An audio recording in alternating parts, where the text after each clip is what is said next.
मुझे लगता है हमारे इंडिया की ना एक खास बात है कि हर थोड़ी दूर में खाना, टेस्ट, फ्लेवर एकदम ही अलग मिलता है।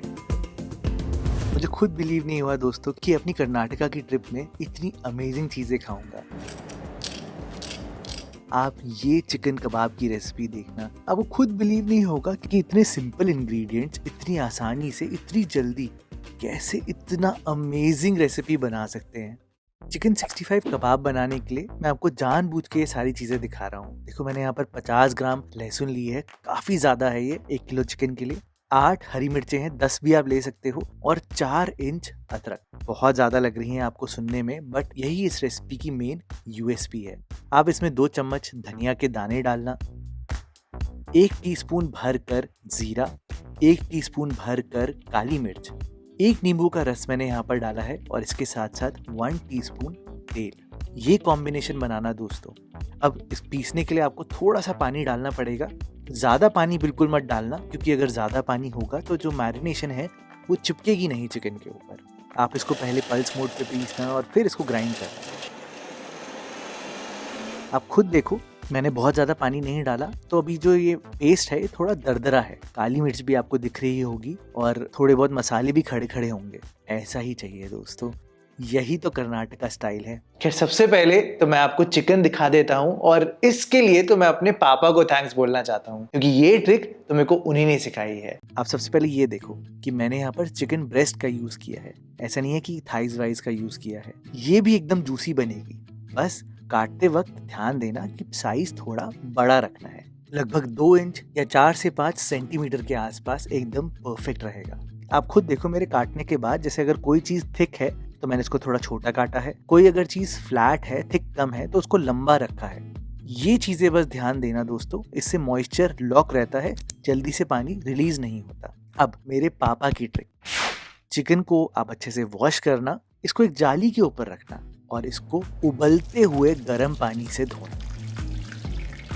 याद रहे, धोना है, पानी में रखना नहीं है। ये देखो, आप ऐसे बॉइलिंग पानी डालने से आपकी चिकन की जो आउटर सरफेस है वो हल्की सी पक जाएगी, जिससे फ्राई करने के बाद भी आपका चिकन एकदम जूसी बनेगा, क्योंकि मॉइस्चर लॉक हो जाएगा उसके अंदर। हो सकता है कि मेरी बात पे आपको बिलीव ना हो, लेकिन जेन्युइनली दोस्तों ये एक गोल्डन ट्रिक है कोई भी फ्राइड चिकन बनाने के लिए। अच्छा खैर, मैरिनेशन में आपने वही पेस्ट डालना है। सिर्फ 2 टेबलस्पून दही में ज़्यादा पानी ना हो, 1 टेबलस्पून कश्मीरी लाल मिर्च, 1/4 टीस्पून हल्दी, ज़्यादा हल्दी मत डालना, 1.5 चम्मच लाल मिर्च पाउडर, ये थोड़ा सा स्पाइसी होता है याद रखना, 1 चम्मच गरम मसाला, 2 चम्मच नमक एकदम भर के डालने हैं टीस्पून, और थोड़ा सा रेड फूड कलर। ऑप्शनल है, चाहो तो आप कश्मीरी लाल मिर्च को बढ़ा भी सकते हो, लेकिन बिल्कुल कर्नाटका जैसा बनाना है तो डालना ही पड़ेगा। इन सारी चीज़ों को आप अच्छे से मिलाना। और अब आप सोच रहे हो क्या इसमें और कुछ डलेगा? सच बोलूं दोस्तों, मेन तो यही है। बस ये चीज़ मत भूलना कि आपने भर के करी पत्ता डालना है। ये जो करी पत्ता होगा इसको आपने तोड़ के डालना है अपने हाथों से, चॉप करके मत डालना, हाथों से तोड़ना। तोड़ोगे तभी ये चिकन से चिपकेगा, अदरवाइज अगर पूरे पूरे पत्ते होते हैं तो फ्राई होते हुए बिल्कुल अलग हो जाते हैं। मैं सारी टेस्टिंग कर चुका हूँ, इसलिए आपको बता रहा हूँ। अब इस मैरिनेशन को अगर आप 2 घंटे के लिए रख सकते हो, अमेजिंग। मिनिमम आपने इसको सिर्फ 20 मिनट्स तक रखना है फ्रिज में। सीरियसली, तब भी पूरा फ्लेवर पेनिट्रेट हो जाएगा। बस वो जो ट्रिक है ना, जो बॉइलिंग पानी वाली है, तो उसका मैजिक होगा। अब आधे घंटे बाद मैंने क्या किया कि मैंने इसमें सारे बाइंडर्स डाले हैं। एक गलती जो बहुत लोग करते हैं वो ये है कि मैरिनेशन में ही कॉर्न स्टार्च या चावल का आटा डाल देते हैं। देखो क्या होता है कि वो पानी एब्जॉर्ब कर लेता है और वो बिल्कुल एक ग्लू की तरह बन जाता है, और वो कबाब कभी भी क्रिस्पी नहीं बनेगा। अगर आपको क्रिस्पी रिजल्ट चाहिए तो इसी टाइम पर आप डालना 4 टेबलस्पून कॉर्न स्टार्च, 4 टेबलस्पून चावल का आटा और 1 टेबलस्पून बेसन। अंडा जो है वो हमेशा आपको फेंट कर डालना चाहिए, नहीं तो योक और वाइट का इमल्शन नहीं बनता। तो फेंट कर डालना और सारी चीज़ों को अच्छे से मिलाना, और आपको लग रहा होगा कि रेसिपी तो खत्म हो गई है। अरे नहीं दोस्तों, असली ट्रिक तो अब आएगी इस वीडियो की। इसकी फ्राइंग जो है ना, असली कमाल ही वही है, और वही डिफरेंस आ जाता है। सबसे पहले तो आप ये देखो कि मसाला कितने अच्छे से कोटेड है ना। फ्राई करते वक्त याद रखना, सबसे पहले गैस को एकदम हाई फ्लेम पर रखना, तेल को एकदम गर्म होने देना। चिकन डालने से पहले गैस को मीडियम फ्लेम पर करना है और एक एक करके टूथपिक से आप चिकन को डाल देना। घड़ी से देखकर मीडियम फ्लेम में आपने इसको 3 मिनट पकाना है, ना ज्यादा ना कम। हाँ? आपको लग रहा होगा कि 3 मिनट में कौन सा चिकन पक जाता है, क्या बात कर रहा हूँ मैं, कुछ गड़बड़ तो नहीं बता रहा? अभी मैं आपको प्रूव करके दिखाता हूँ दोस्तों।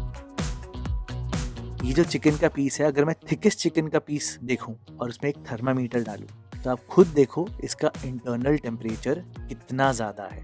लगभग मेरा जो टेम्परेचर है वो 70 डिग्रीज तक गया था।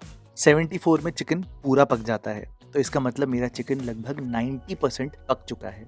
और ये जो इंटरनल हीट है ना, ये ऐसी नहीं होती कि ये एकदम से गायब हो जाती है। आज जब ये फर्स्ट फ्राइंग करते हो और इसको साइड में निकालते हो, इसके अंदर जो हीट है वो रुकी रहती है और जो कुकिंग है वो चलती रहती है, वो होती रहती है आराम से। आप खुद देखो कि चिकन कितना जूसी है और लगभग पूरा पका हुआ है। अगर आप इसको सिंगल फ्राई करते हो तो ये ऐसे ही निकल जाएगा, क्योंकि ये सेट नहीं हो पाता। यही अगर फर्स्ट फ्राइंग के बाद इसको 5 मिनट का रेस्ट दो तो जो आपकी कोटिंग है वो ऐसे चिपकती है चिकन से कि अलग ही नहीं होगी, और वही जेल बनने के बाद, सेट होने के बाद सेकंड फ्राइंग में एकदम क्रिस्पी होगी।